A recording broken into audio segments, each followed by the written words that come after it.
So, picking up with Goblin's Revenge, and for some reason, I don't know if this is the right book or not. It's the one with all the pages folded back.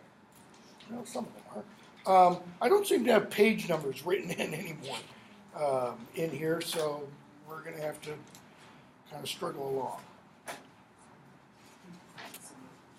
After they leave Harry, Ron, and Hermione, the Ministry of Magic, they go back off to the woods, and we're told at the beginning of the next chapter, The Goblin's Revenge, early next morning, before the other two were awake, Harry left the tent to search the woods around them for the oldest, most gnarled, and resilient-looking tree he could find. Somebody tell me what page that is. 284.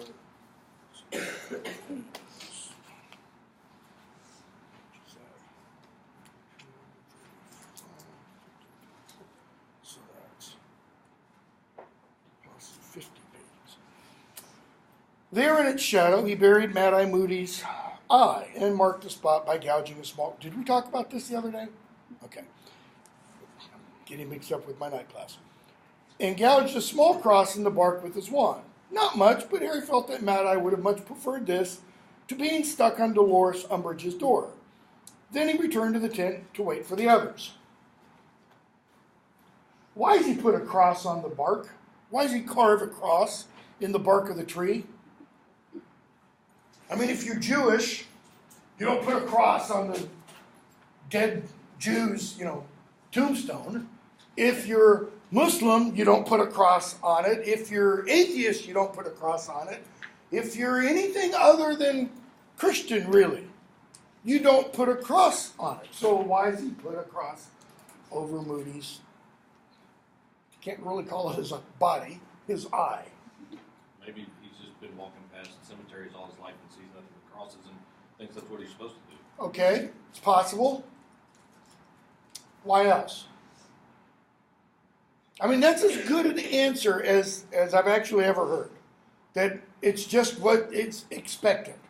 Okay? Tradition in a way. What is Harry's quote-unquote faith tradition? I love the expressions of who the hell knows, He doesn't really have one. I mean, from what we know about the Dursleys, they never go to church. Okay? They're British. Roughly 5% of the British population today considers itself Christian. Okay?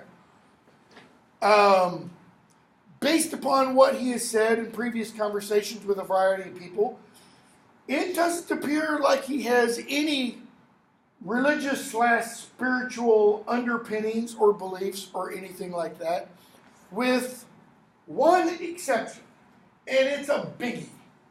Okay? What is Sirius's relation to Harry? Godfather. When would Sirius have been made Harry's godfather? During his baptism. Okay. Mike says at his christening. Randy says, right? At his baptism. Okay. Two different terms. Okay. So Harry was either baptized or christened. Probably because it's in an English context, it was a baptism, not a christening. Whether they are practicing believing or not, at the very least, James and Lily were quote-unquote Christian. Because that's the only way Harry could have been baptized. If they were atheist or agnostic, they wouldn't have gone through the process. Okay? Yes? Do you think maybe they just made a series like all that, or you didn't actually? That's possible. This is like a symbolic thing. It's possible that, that perhaps what Rowling means by godfather is guardian. So if something happens to them, Sirius steps into the lurch. I mean, Remus did the same thing with Harry. He made Harry Ted godfather. And he just kind of told him, okay, you're the Yep.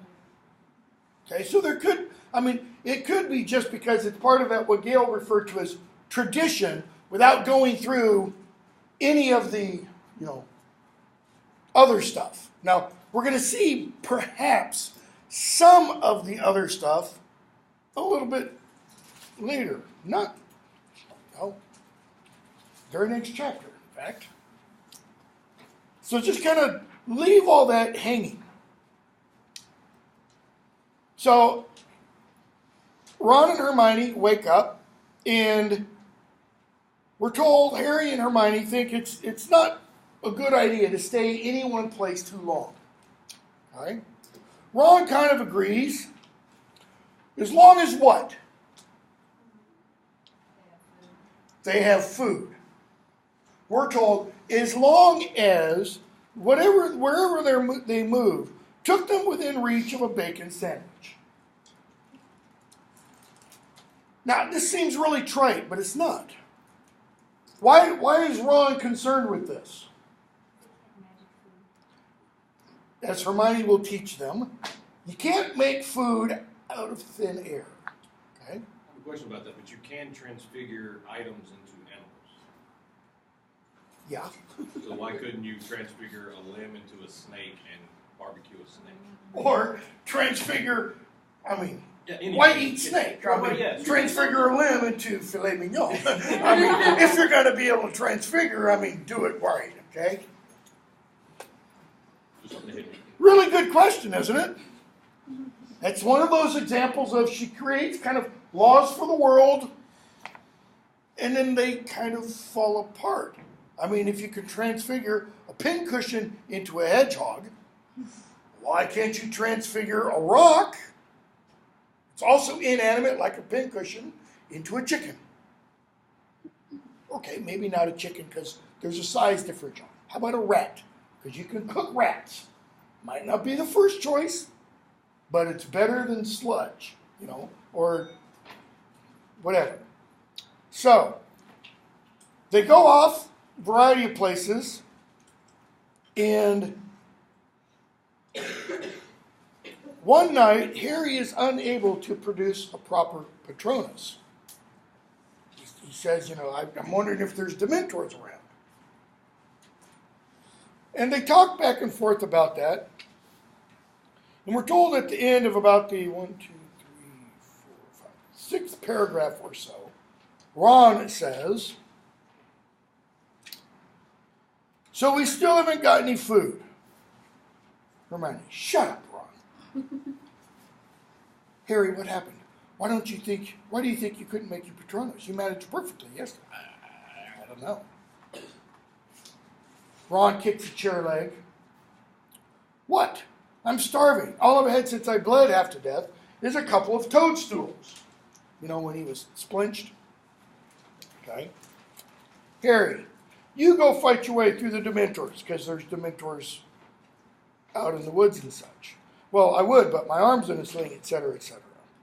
Okay? So, they continue arguing back and forth. Next page.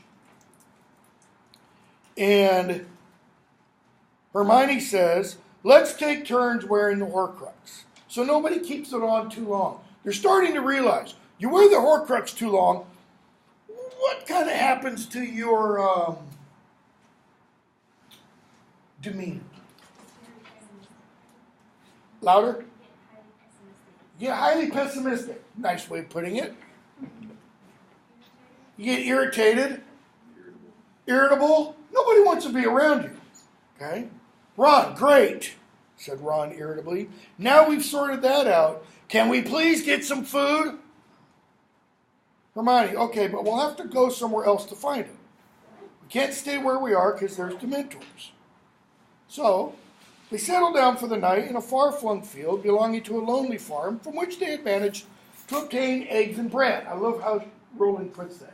They had managed to obtain. Yeah, they stole eggs and bread. But Hermione says, it's not really stealing because I left money underneath the chicken coop. Yeah, but chickens are in that chicken coop. So the money's going to be what in the morning? Ron rolls his eyes. Hermione worry much. Relax. Because his face is stuffed. And indeed, it was much easier to relax when they were comfortably well fed. The argument about the Dementors was forgotten in laughter that night. Harry felt cheerful. Why? This was their first encounter with the fact that a full stomach meant good spirits. An empty one, bickering and gloom. Now, this is a basic kind of biological fact. But there's something deeper than just the biological fact.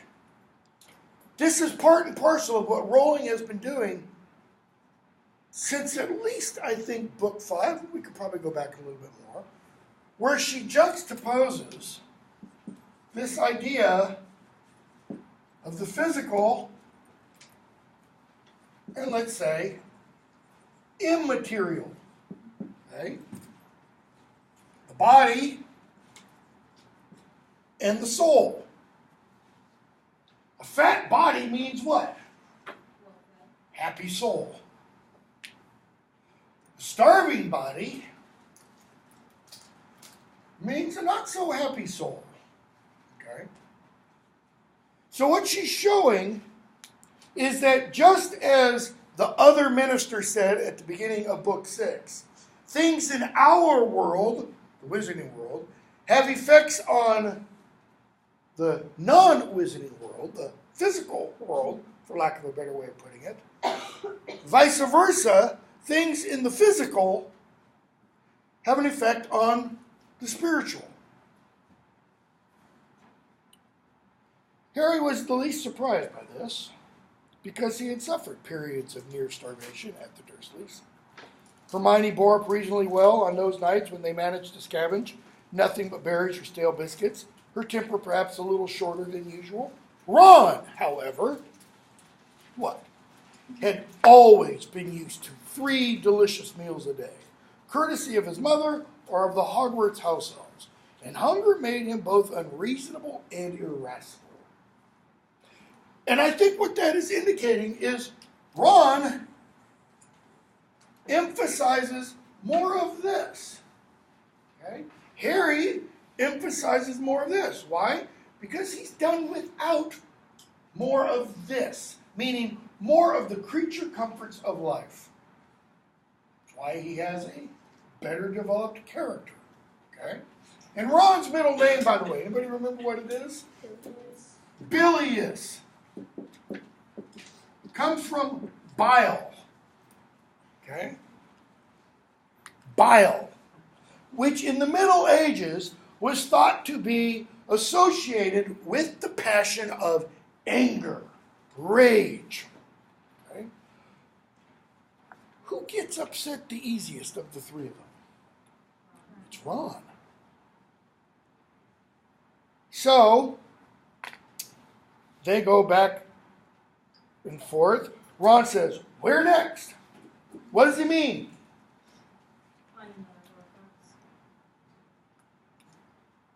Because how many have they found? 1. Okay. Ring is gone, right? The diary is gone. They found 1. So how many more are there? At least 3. Okay. Where next? They talk kind of back and forth. Ron, yeah, let's go to Albania. Shouldn't take more than an afternoon searching an entire country.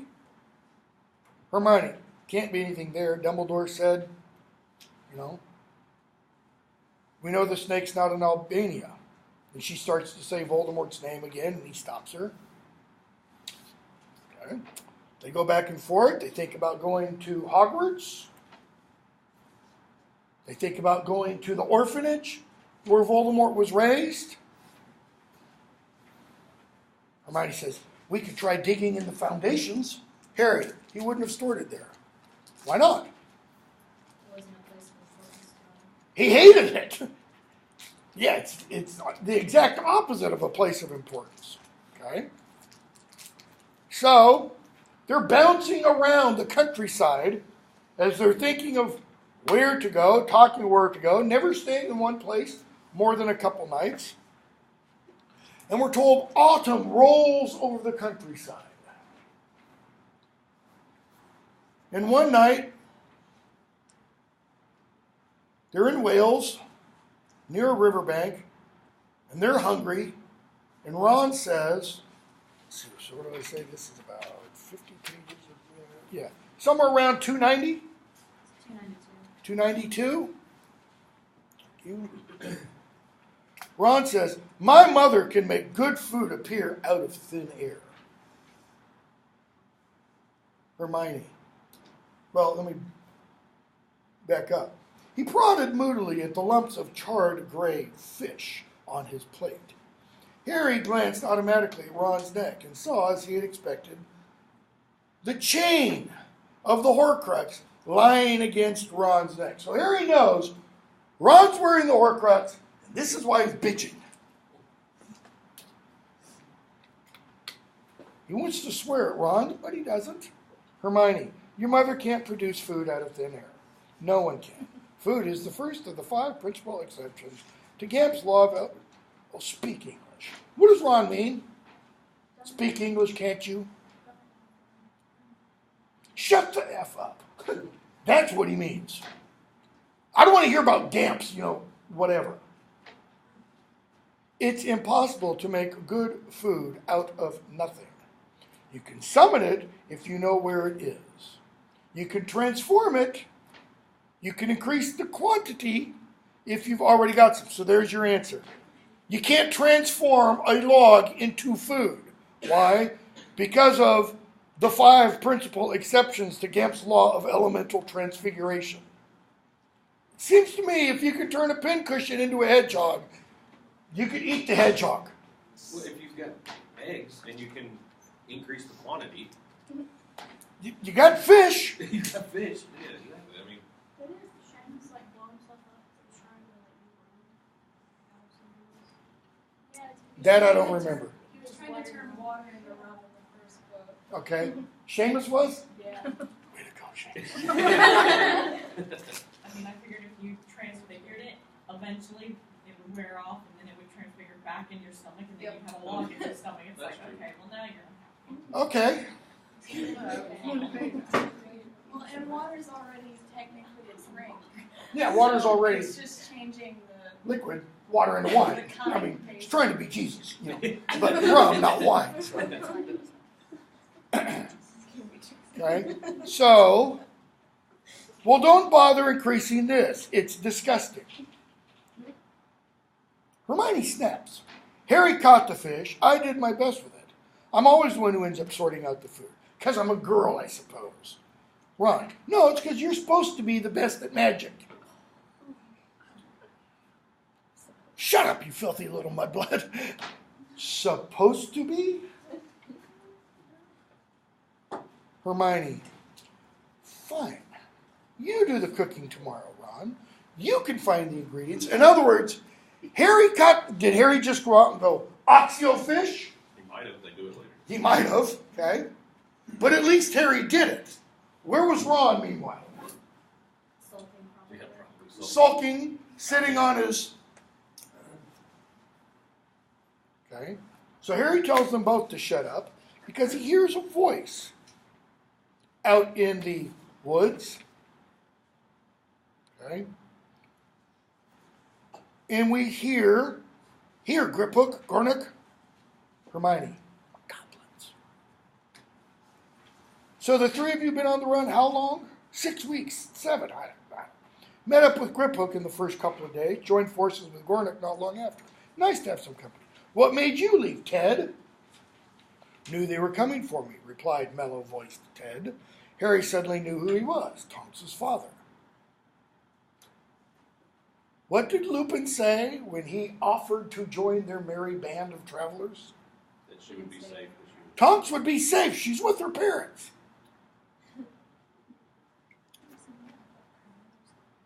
Her Death Eaters were in the area last week. Decided I'd better run for it. Refused to register as a Muggle born on principle, see? So I knew it was a matter of time. Knew I'd have to leave in the end. My wife should be okay. She's pureblood. Yeah, but Tonks isn't. But hopefully, Remus is back with Tonks. We don't know for a fact that he is. And then I met Dean here, a few days ago, son? Yeah, Dean Thomas. So we have Dean Thomas, Ted Tonks, couple of goblins, Muggleborn? Not sure. Dad left my mom when I was a kid.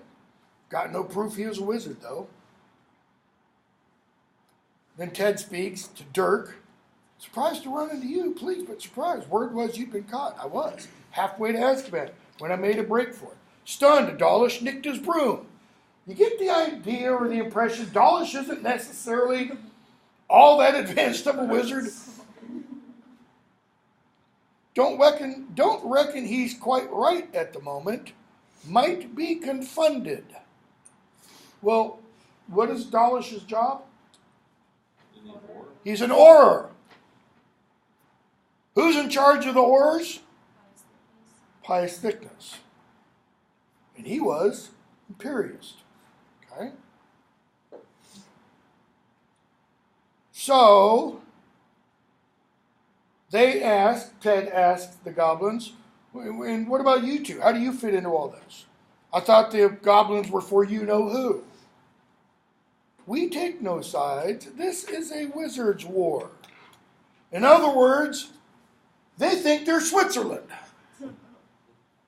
Okay? Can you really be neutral in this war, however?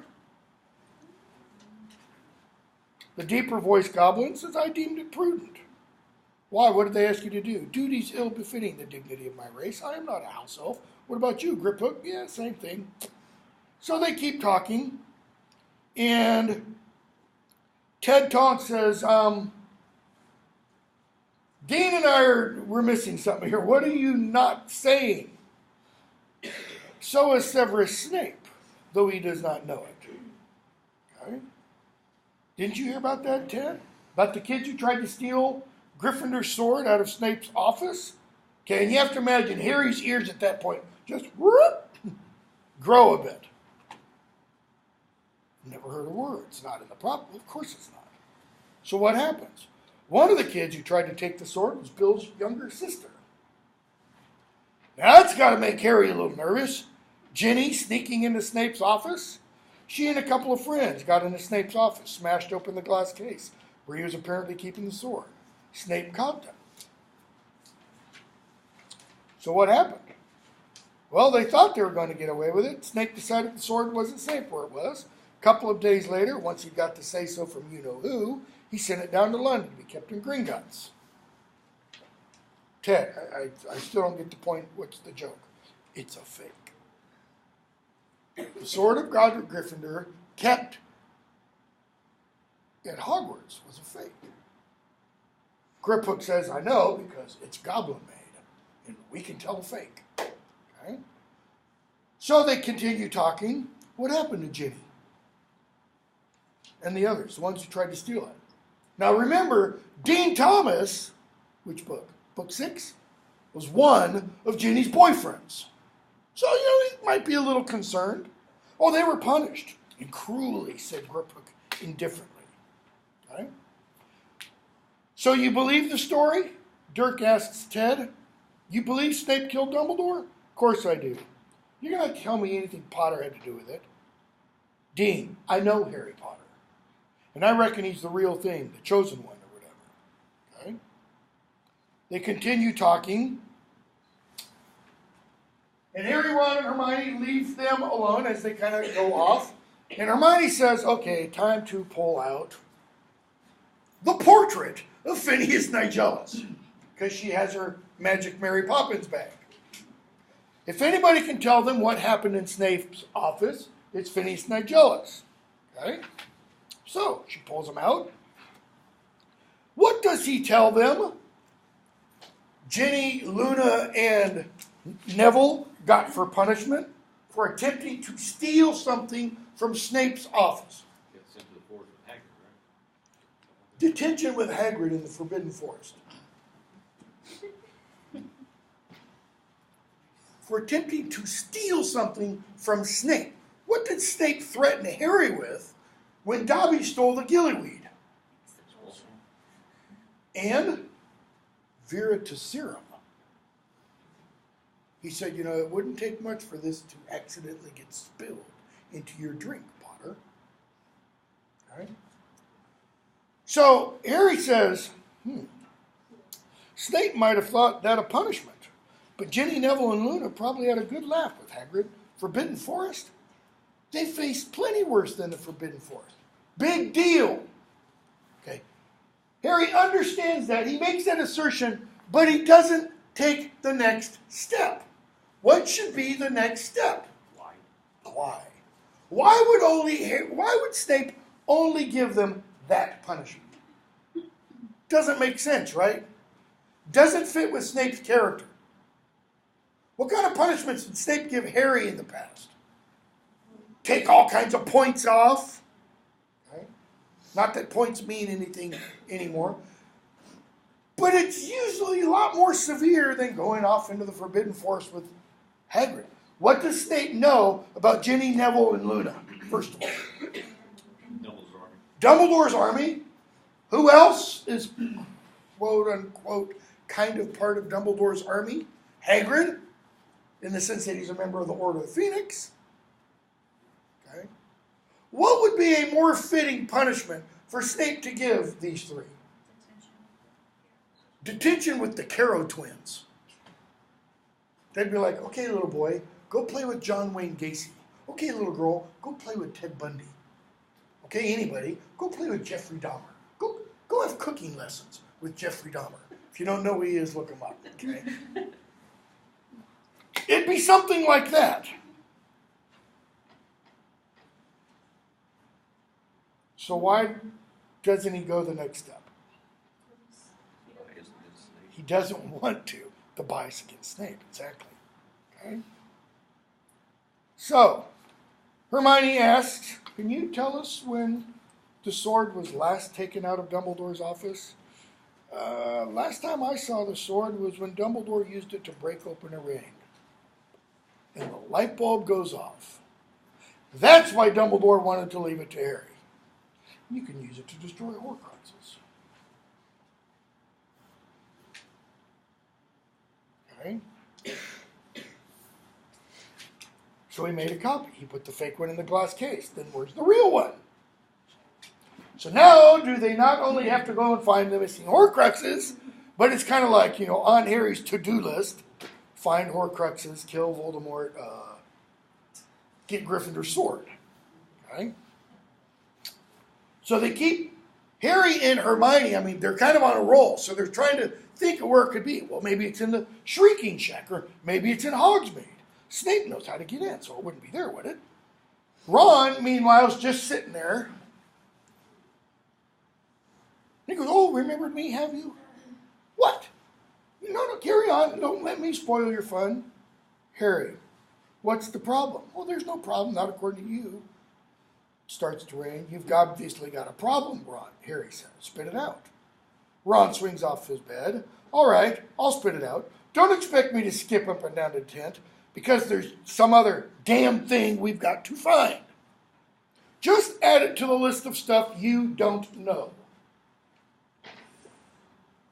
Harry, you don't know squat about what we're doing. Well, what did Ron tell Harry at the end of the previous book?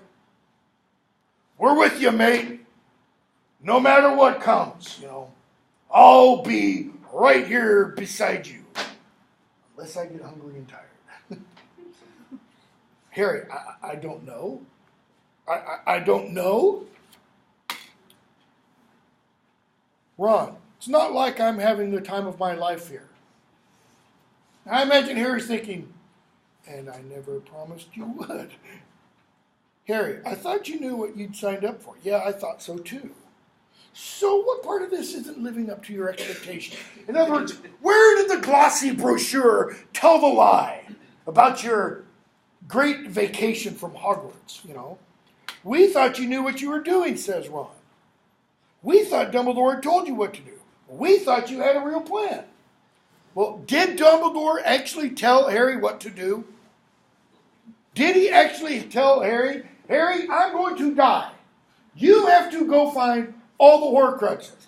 You have to destroy all the Horcruxes. And then you have to be killed by Voldemort. Because you'll come back. None of that. Hermione, Ron. Sorry to let you down, says Harry, but I've been straight with you from the start. Told you everything Dumbledore told me. And, you know, we found one Horcrux, and Ron's going, woo, one. Take off the locket, Ron, says Hermione. What's Hermione think? Oh, if he takes off the rocket, what's Ron going to turn into? A cuddly little kitten. He'll be nice again. No, he won't, because his middle name's Asshole. I mean, that's essentially what this means. Okay? You piss him off and he'll really turn up that flame. I feel like Hagrid. Sorry, shouldn't have said that.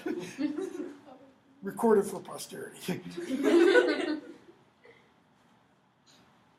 Harry, yeah, he would. That is, he would have said it, even if he wasn't wearing the locket. Do you think I haven't noticed the two of you whispering behind my back? You think I haven't noticed or guessed what you were thinking? Notice how Harry kind of, not fully, but kind of turns it on Hermione as well as Ron. Harry, we weren't. Don't lie. Ron yells to her. That's right, Harry, we were. You said it too. You said you were disappointed. You said you thought he had a bit more to go on. Well, I didn't say it like that. No, really? How did you say it then, Hermione?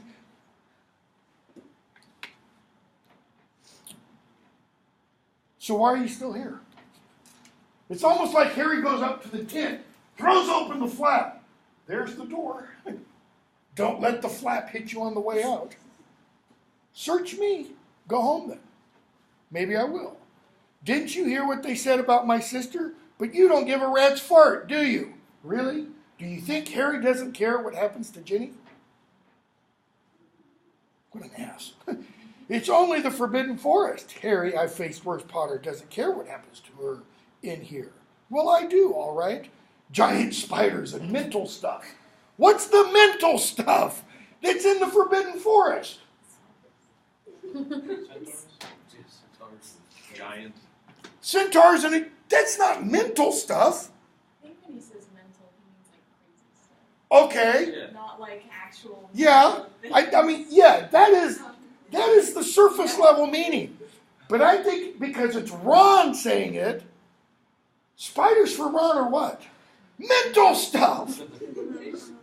Okay. He's a wizard. Spiders, centaurs, giants, wand. Take care of them. Deal with the problem, Ron.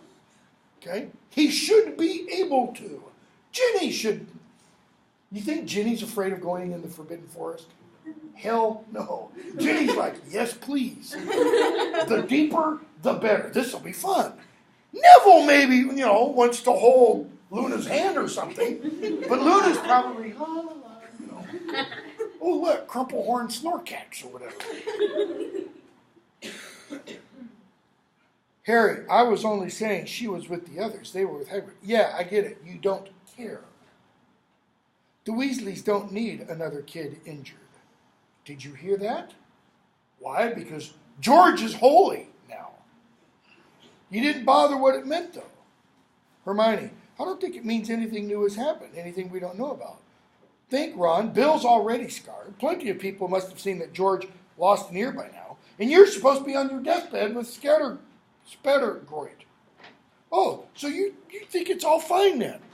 What else might be going in the back of Ron's mind? Well, his mom's got that damn clock in her kitchen. And what's it say instead of the number 12? Mortal peril. And you can probably imagine, where are the Weasley hands? All of them. Except for maybe Percy. Maybe Percy's at 5 minutes to mortal peril, It's all right for you two, Ron says, isn't it? With your parents safely out of the way. Well, Hermione's are vacationing in Australia, and Harry's are safely out of the way, right? Next chapter. Because they're dead, Harry says. And mine could be going the same way. Then go. And Ron does. But before he goes, he asks Hermione, coming? I mean, come on, you and I, we're an item now. No, I'm staying, she says. We said we'd go with Harry. We said we'd help. I get it. You choose him. No, Ron, please come back. What does Ron mean by that? Does he mean you choose him, like we will see when they get ready or are trying to destroy the locket in that idiotic film? Because what does Ron see? Images of Hermione and Harry. Okay? He leaves Godric's Hollow. Godric's Hollow is what page? 311. Okay? So, Harry and Hermione decide they need to go off to Godric's Hollow, and Hermione agrees. She's wondering still why Dumbledore gave her the Tales of Beedle the Bard. She's been reading it, and she points out this is in there. She asks Harry if he knows what it means. She says, it's not an arithmancy rune. Okay? He says it's Grindelwald's mark. So, we're told, hold on.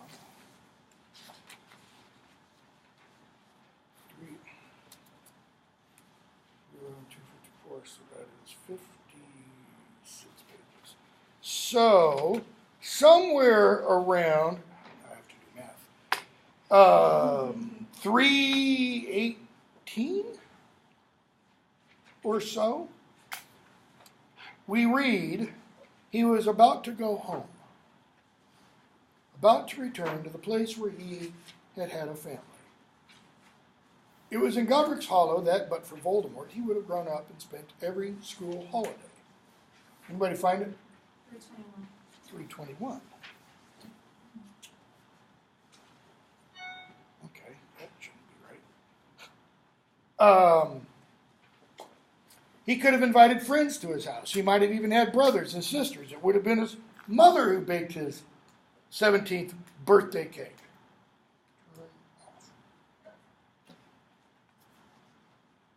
So, they go to Godric's Hollow. They get there in the evening. They see the little square, the town square. It's a small town. The square is like this.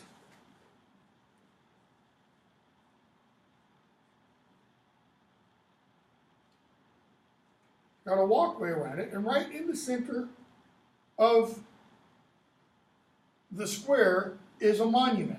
Okay, you've got streets going like this. Watch It's a Wonderful Life. This is like Bedford Falls. Okay? Every small English village has this. Has a square like this, and will have a war memorial in the middle of it. The war memorial might be just one, but usually now it's two. That is, there might be two monuments or a single monument with two sets of names. One for those who lost in the Great War, and one for those who were lost in World War II. Okay? And so they arrive and they see Christmas lights all over the little village. They see people hurrying and scurrying. They hear Christmas carols from the little church up the road. And Hermione says, around 3:23, I think it's Christmas Eve. Is it? He'd lost track of the date. I'm sure it is. She looks down at the church. They'll be in there, won't they? Your mom and dad? What does that mean? They'll be in there. And then she says, I can see the graveyard behind it. Okay, this is where Rowling shows, I think, flashes of brilliance as writing. She just doesn't continue it all the time. Because she implies They'll be in there. In where? In the church. Like buried within the church. Go to any English church. Okay? And when you walk in that church, you're walking on gravestones. Because there are people buried underneath the church. Okay? But then she says, I can see the graveyard. That's where she means the in there. Okay? This gets back to the point I raised earlier about Harry's quote-unquote faith tradition. Typically, okay, in British custom, especially more so pre-20th century than in the 20th century, the only people who would be buried in an English church cemetery would be parishioners of the church. If you weren't a quote-unquote member of the church, you'd be buried in a public cemetery. A cemetery owned or run by the county or shire or by the city. Okay? And yet Harry's parents are in the church cemetery. So, they make their way across the square. So it's like they've apparated here, they walk up here, they're going to go across the square, and they stop halfway across the square. Hermione's looking at the monument, pointing at the war memorial. Harry, look! As they had passed it, it had transformed. Instead of an obelisk covered in names, there was a statue of three people, a man with untidy hair and glasses, a woman with long hair, and a kind, pretty face, and a baby boy sitting in his mother's arms. Okay. Who is it? James, Lily, and Harry. Look at the next sentence. Snow lay upon all their heads like fluffy white caps. Physics would say that's impossible. Where should the snow be laying? Notice what is said. The specific description we are given. Snow lay upon all their heads like fluffy white caps. Why? Like a angel. Keep going. Halo. Halo. Like a halo. Notice we're not told the snow covers Harry. It's not like Lily's leaning over him, protecting him from the snow. It's a statue. She's holding him like this. And his head's here. And the snow lays only on his head. It doesn't lay on his body. It doesn't lay on their shoulders. But only on heads. Okay. She wants us to see this as a halo or nimbus. Meaning, this is not only James, Lily, and Sirius. Boy, there's a faux pas. James, Lily, and Harry, but because this is also Christmas Eve, Mary, Joseph, and Harry. Mary, Joseph, and Jesus. It's the Wizarding Holy Family. Okay? But notice it's also a war memorial. Well, they are what? James and Lily, at least, are war dead. Harry is a survivor. Harry drew closer, gazing up into his parents' faces. He had never imagined there would be a statue. How strange it was to see himself represented in stone. A happy baby without a scar on his forehead. Well, why didn't the sculptor put the scar there? They didn't put the statue up before James and Lily were dead.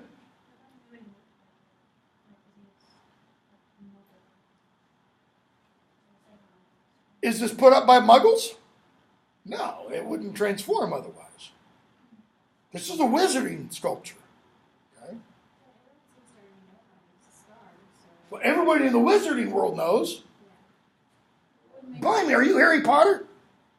It wouldn't really make sense for him to have the scar on the statue of his parents. In her statue before. The idea is how they ought to have been. Yet, it's a war memorial. Okay? So, Harry looks at it for a while. Okay, that's cool.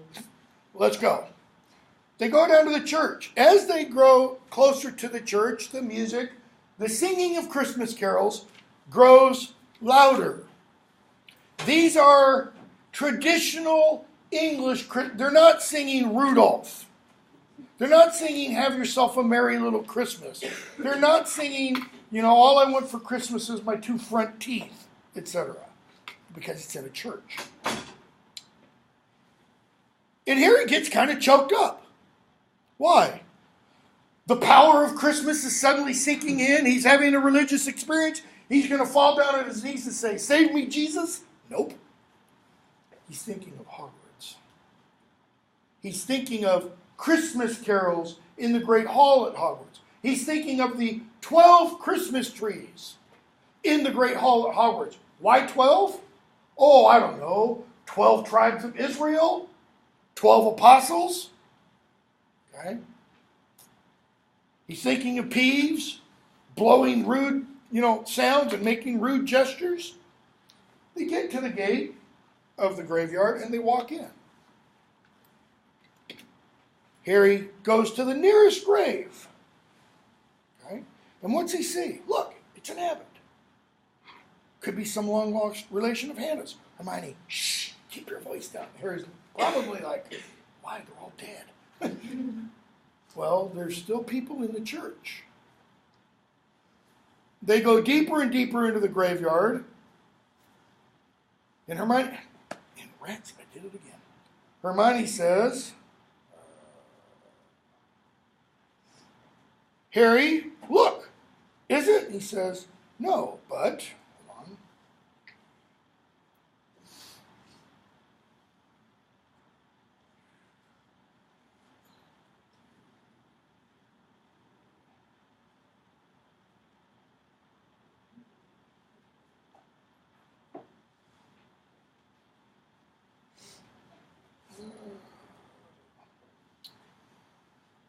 They find the Dumbledore's grave. Kendra Dumbledore and her daughter Ariana, and beneath that a quotation. "Where your treasure is, there will your heart be also." What's Harry's first thought? Rita Skeeter and Muriel were right.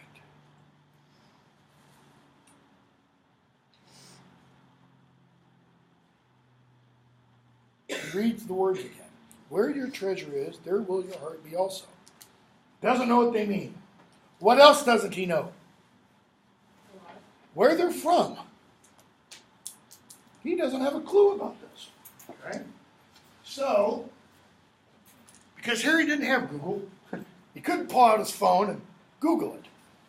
Well, they're from one place, because Christ says this more than once. Matthew 6:19. Okay? Right after he teaches his disciples how to pray, okay, and tells them, if you do not forgive men their trespasses, neither will your Father forgive your trespasses, talks about fasting and such. Then he says, do not lay up for yourselves treasures on earth where moth and rust destroy, and where thieves break in and steal, at 6:19, but lay up for yourselves treasures in heaven, where neither moth nor rust destroys, and where thieves do not break in and steal. For where your treasure is, there your heart will be also. Okay? So Dumbledore puts words from Scripture on his mother's gravestone. He doesn't put words from Bathilda Bagshot. He doesn't put words from some other quote-unquote magical text. He uses these. All right. They go on. Hermione finds, hold on, I gotta find this next book.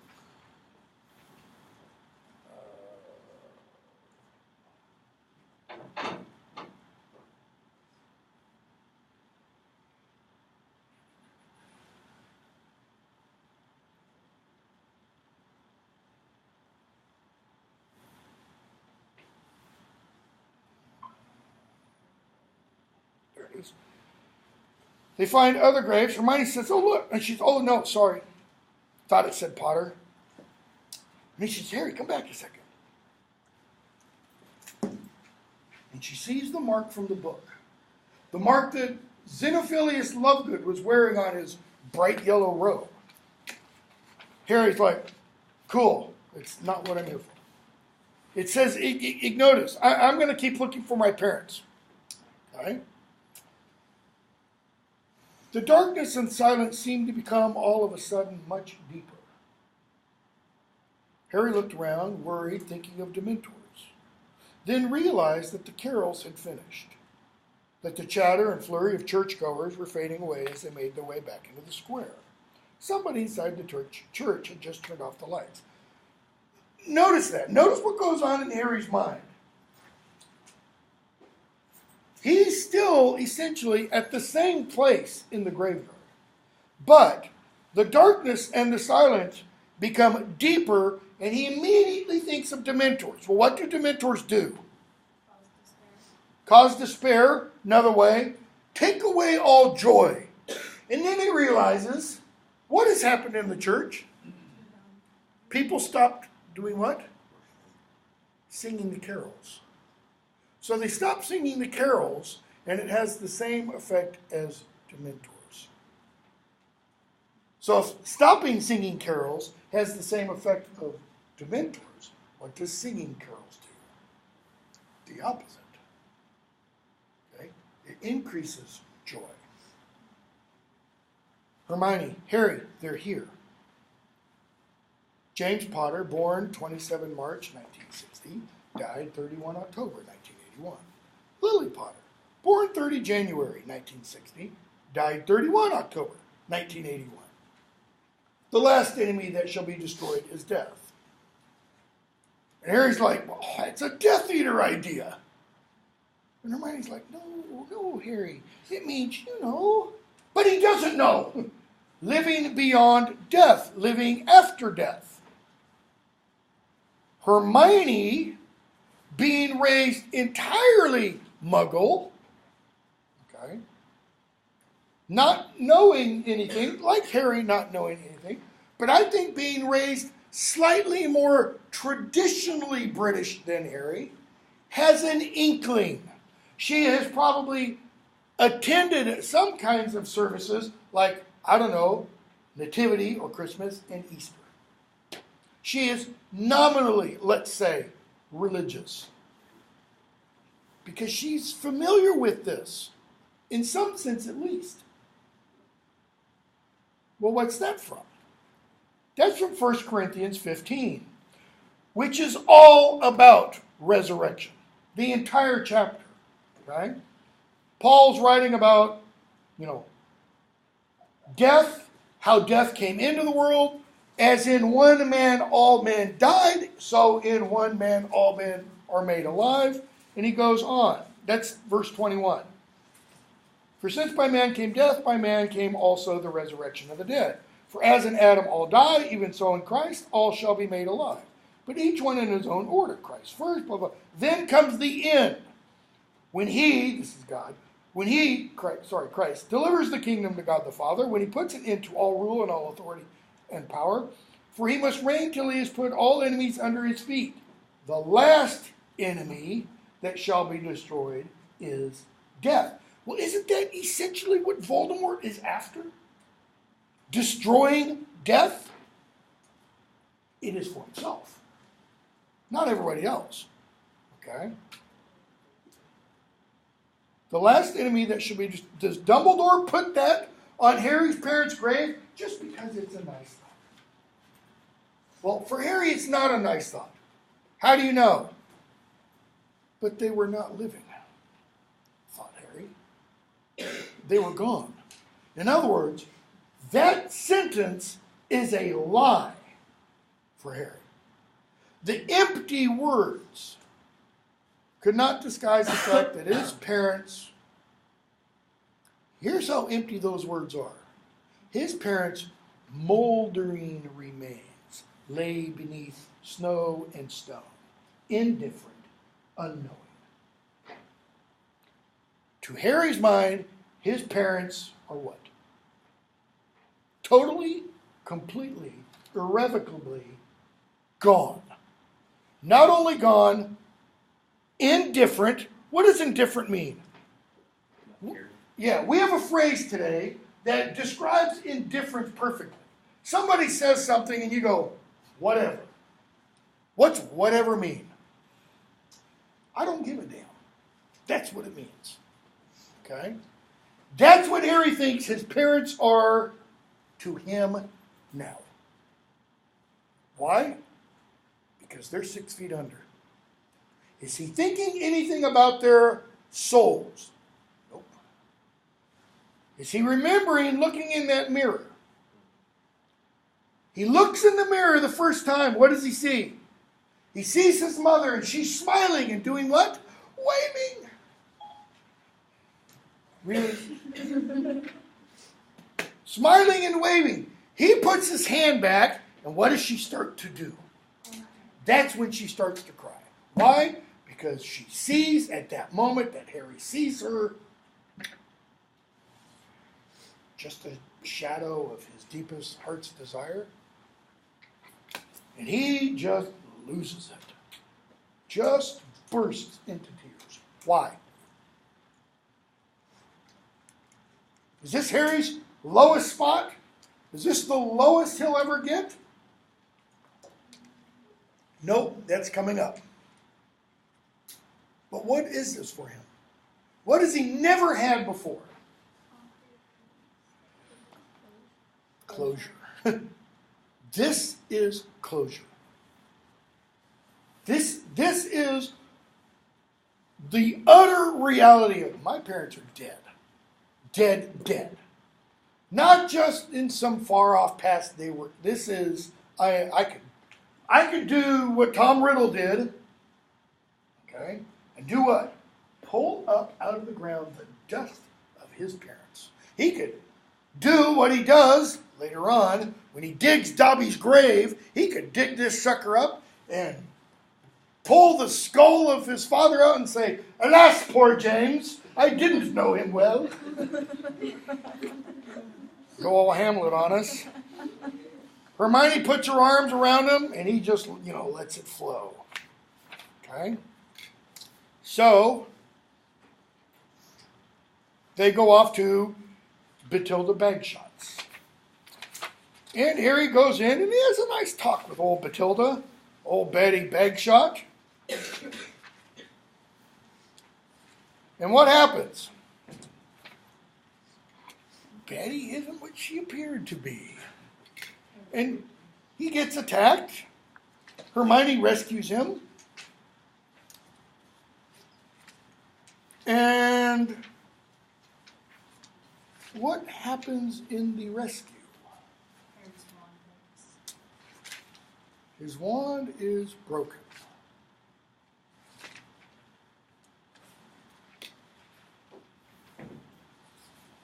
It's the next morning. She tells Harry, "You've been ill." This is after the pages with all of the italics.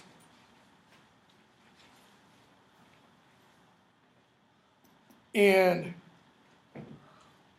she says, "Harry, the Horcrux, I couldn't get it off you. It was stuck to your chest." In other words, it kind of melted his skin. Okay? And she shows him his wand when he says, "Where's my wand?" End of the chapter. And she holds it to him. It's nearly severed in two. It's not totally broken. In other words, it's kind of like Ron's wand in the Chamber of Secrets. Okay? But he holds it, like this, one part, and the other part's just drooping. He gives it back to her, mend it. "Fix it, please." Try. Reparo. Maybe she just doesn't have enough faith. Maybe she doesn't believe that she can do it. Lumos, Harry, and the wand sparks feebly and goes out. He points it at Hermione. "Spelliarmus." Now, we're not told how he says it, but I kind of think you've got a little bit of anger there. And Hermione's wand kind of goes. I'm sorry, Harry. I think it was me as we were leaving. The snake was coming for us. I cast a blasting curse. Harry, it was an accident. We'll find a way to repair it. Okay? I'll just borrow yours for now, okay, while I keep watch. Next morning. So what's that morning? Christmas morning. The sun was coming up. What page is this? 350. 350? Sun was coming up. The pure, colorless vastness of the sky stretched over him, indifferent to him and his suffering. Okay, the pure, colorless vastness of the sky is meant, I think, to imply everything out there. From Harry's perspective, the universe. What is indifferent to him and his suffering? To the universe, Harry is what? Nothing. Okay. This is nihilism. This says, I have no reason to go on. If I mean, in the grand scheme of things, absolutely nothing. If there is no grand scheme of things, okay? He sits down in the tent entrance, takes a deep breath of clean air, simply, the narrator tells us, simply to be alive, to watch the sun rise over the sparkling snowy hillside, ought to have been the greatest treasure on earth. Notice, the narrator isn't telling us what Harry is thinking there. The narrator is telling us this is what Harry should be thinking, but he's not. But he could not appreciate the miracle of life. His senses have been spiked by the calamity of losing his wand. He looks out over a valley blanketed in snow, distant church bells chiming through the glittering silence. This is, if you're familiar with this American artist, this is a Thomas Kincaid painting. This is a Norman Rockwell painting. Okay? You're on a hillside, beautiful pines and firs. It's snow-clad. Down in the valleys, a little church. There's little houses around it and smoke rising from their chimneys. And the Who's down in Whoville are singing, Who songs. That's the image. It should be beautiful. And meanwhile, Harry is what? Pouting. I lost my wand. And he's doing what? Digging because he's holding his arms. Why? He's cold. But he's digging his fingers into his arms. He'd spilled his own blood more times than he could count. Lost all the bones in his right arm once. This journey had given him scars to his chest. Who? Rufus Scrimgeour touches his wand to Harry's chest. It burns through the t-shirt. Okay. And forearm to join those on his hand and forehead. But never until this moment had he felt himself to be fatally weakened. Notice he's almost got the wounds of Christ. The ones he's missing, his feet. He doesn't have those. Okay? That's why he's not meant to be taken as representing Christ. He is a Savior type, but he's not, quote unquote, the Savior. Okay?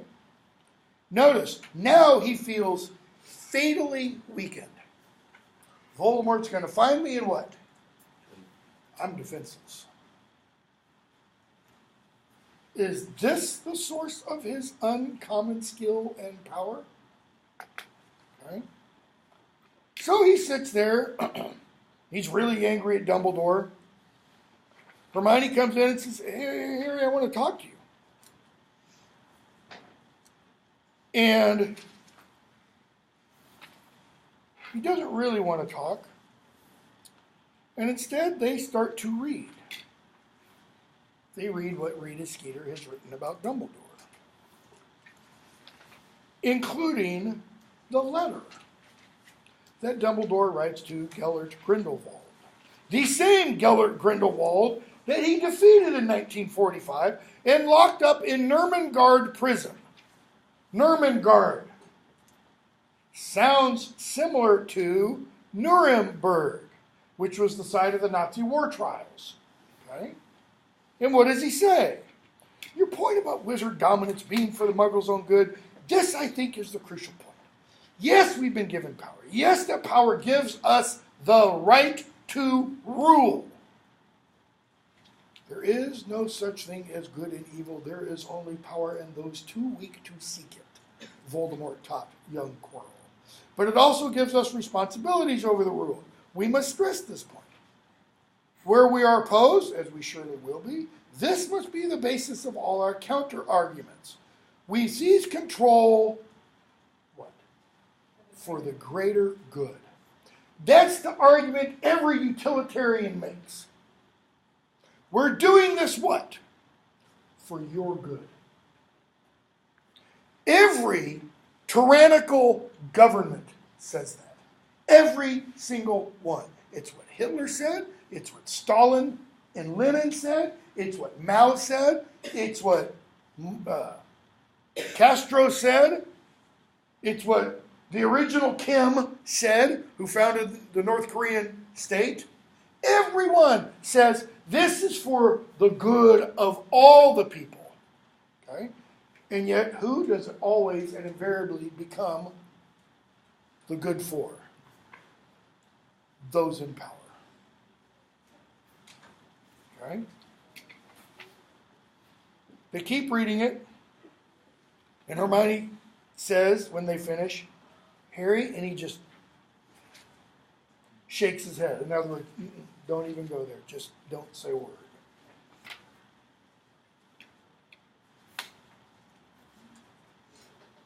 This makes Harry even angrier. Hermione, I'm not trying to defend what Dumbledore wrote.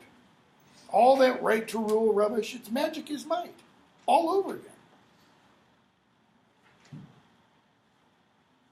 Hermione says, I don't believe any of this. Harry, the Dumbledore we thought we knew didn't want to conquer Muggles by force. Notice, the Dumbledore we thought we knew.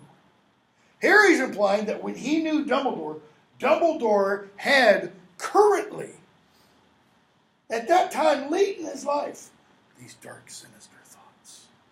Hermione, he changed, Harry. He changed. It's as simple as that. Remember in book 4 when Rita Skeeter's expose comes out about Hagrid? And Hagrid tries to hole up in his cabin? And Dumbledore's there, and Harry, Ron, and Hermione get back from Hogsmeade, and they go to the cabin, and they beg with Hagrid to come back to teaching, and Hagrid finally agrees, and what does he say? Dumbledore does what? Gives people second chances. Why? Because Hagrid says he knows people can change. What does he say to Fudge at the end of that novel? It's not what you're grown, but what you grow to be. In other words, it's not what you are at your beginning, it's what you are at your end. You need a perfect example? R-A-B. Regulus Black joined the Death Eaters when he was how old? 16. And he left the Death Eaters when he was how old? 17. It only took him a year. It took Snape a hell of a lot longer to leave the Death Eaters. Regulus Black saw the reality of the Death Eaters and realized what? That's not really what I'm for. In other words, he came to a realization. That's not what I'm looking for. He was looking for something else. This wasn't it. And he turned traitor. Okay? He changed. Fudge doesn't change. Scrimgeour, I think it can be argued, does change. How do we know? Because he refused to give up the location of Harry Potter. He dies.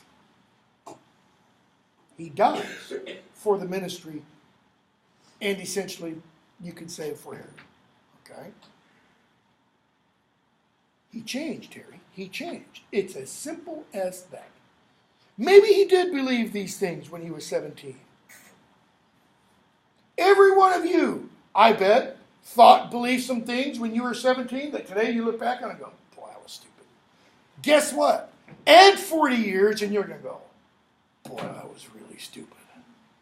I used to, when I was 20, 23, 25, 35, I used to think I knew everything. The older I get, the more I realize I don't know squat. I might think certain things, but I'm no longer 100% sure. Okay? Dumbledore was the same way. Maybe he did believe those things when he was 17, but the whole of the rest of his life was devoted to fighting the dark arts. He was the one who stopped Grindelwald. The one who always voted for Muggle protection, etc., etc. Harry, the reason you're so angry is that Dumbledore never told you any of this himself. Maybe I am. Look what he asked from me, Hermione. Risk your life, Harry. And again. Did he? Book 1, did Dumbledore say, as Harry got onto the Hogwarts Express, come here, Harry, I need to talk to you for a moment. By the way, I'm hiding something at the school, and it's going to be your job this year to find it and to defeat Voldemort. Really, because when you were a year old, that was a fluke. Now you have to prove you're the boy who lived. Oh, and in the second year, you've got to discover the Chamber of Secrets. In the third year, did Dumbledore ask him to do all those things? And don't expect me to explain everything. Just trust me blindly. Well, in some circles, trust me blindly means what? Have faith. Trust that I know what I'm doing. Trust me even though I don't trust you. Never the whole truth. When in any of our lives do we ever have the whole truth? About anything. I mean, when I said to my wife, before she was my wife, will you marry me? I didn't know what the answer was going to be. I had a pretty good idea. We had talked about it. But, between maybe the hour before when we had talked about it and when something could have happened. Anything could have happened. Okay? Even the person I've been married to for almost 33 years, I can't say I know the whole truth. I can't even look in a mirror and say, the whole truth? No. He loved you, Hermione says. I don't know who he loved, Hermione. Well, I do, Gellert Grindelwald, because Rowling has told us that, okay? But it was never me. This isn't love, the mess he's left me in. He shared a damn sight more of what he was really thinking with Gellert Grindelwald than he ever shared with me. That, the beginning of the next chapter, that is Harry's low point. Okay? Silver Doe, what page is it in your book? 363. Okay? This is what for Harry. This is bottom of the barrel. This is as low as you can get. What's he already think the universe thinks of him?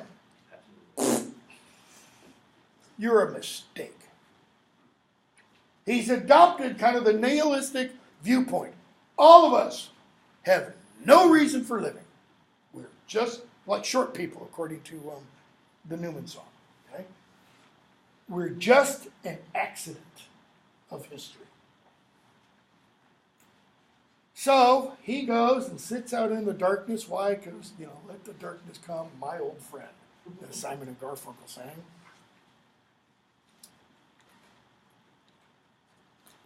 And they're in the Forest of Dean.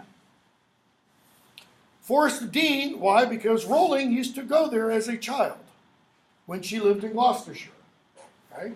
Last time I taught my Harry Potter course in London, one of the houses she grew up in for about 7 years was for sale in Gloucester.